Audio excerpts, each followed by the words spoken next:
So in this video guys, i-share ko po sa inyo kung paano mag-fill up ng tax form para sa mga YouTube creators. First is mag-login po kayo sa inyong Google AdSense. Tapos, punta po kayo sa Payments. Sa Payments, scroll down nyo, dun kayo sa Manage Settings.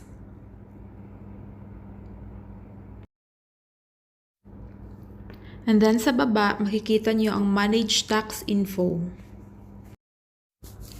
So in my case guys, ay naka-fill up na po ako ng form kanina. So ipapakita ko po sa inyo kung paano ko ginawa.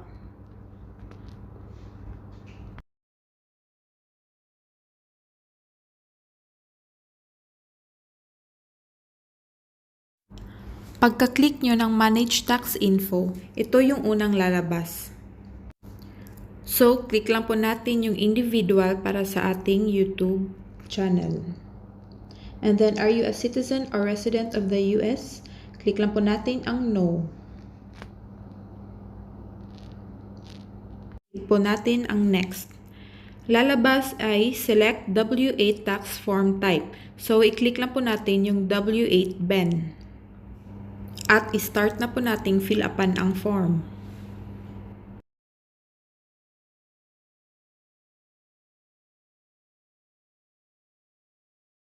So, sa upper part ng form, i-fill up lang po natin yung name. And then country of citizenship, which is Philippines.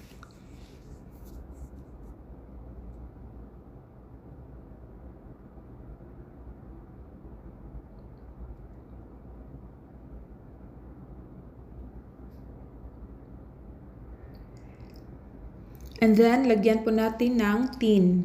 Ang TIN na ginagamit ko po is yung TIN number ko dito sa Pinas. After that is click lang natin yung Next.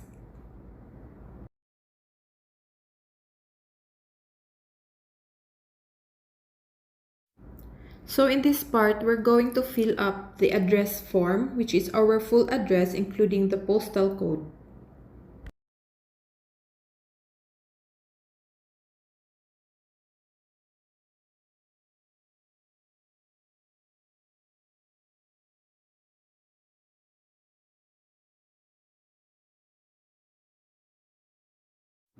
And then, click mo yung box na postal address is same as permanent residence address. And then, click lang the Next. So, are you claiming a reduced rate of withholding under a tax treaty? Click lang natin yung Yes. And then, yung box resident of country claiming treaty with the US. Then, click natin yung Philippines.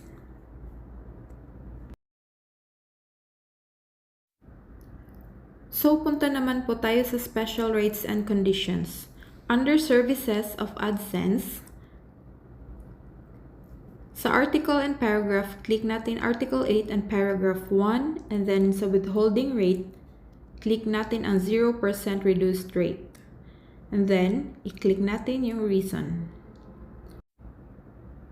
So, under motion, picture, and TV,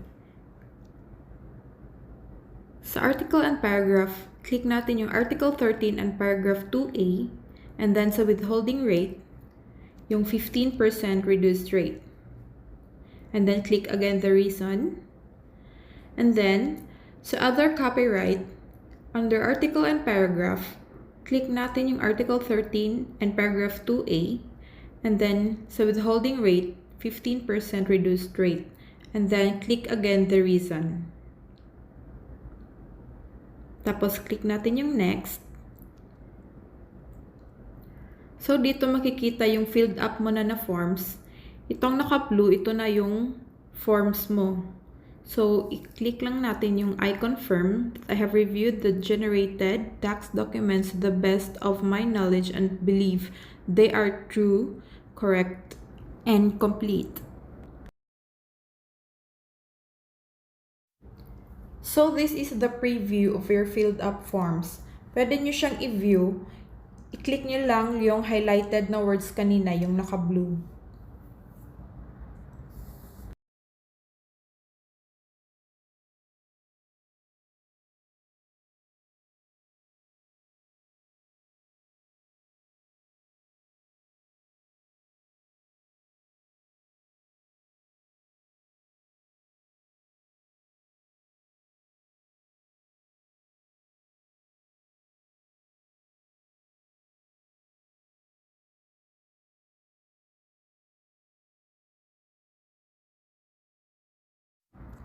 So, after nyong i-preview yung forms at i-confirm, click lang po natin yung next. And then, we will go to the certification. Diyan sa baba, makikita nyo yung signature. As a signature, type lang po natin yung full legal name natin.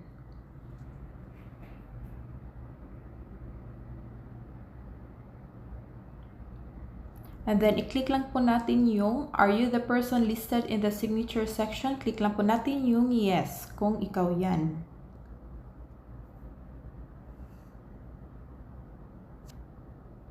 And then, sa baba, yung next. So, sa activities and services performed in the US, click lang po natin yung no kasi wala naman po tayo sa US.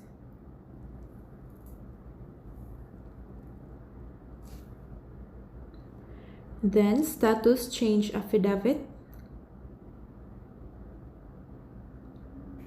Click lang po natin yung I am providing tax info for a new or existing payments profile that hasn't received payments. Yun ay kung hindi ka pa nakakatanggap ng any payments from Google AdSense. Then, click natin yung submit.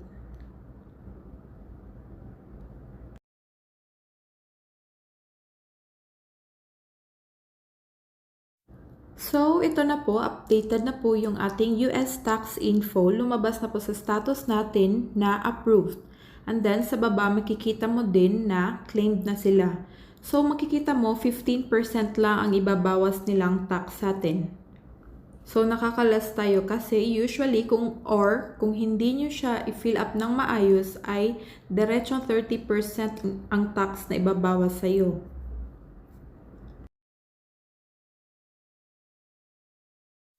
So that's it for our video today guys, and I hope natulungan ko po kayo kung paano i-fill up ang US tax forms para sa mga small creators like me. Kung meron kayong katanungan, just comment down below.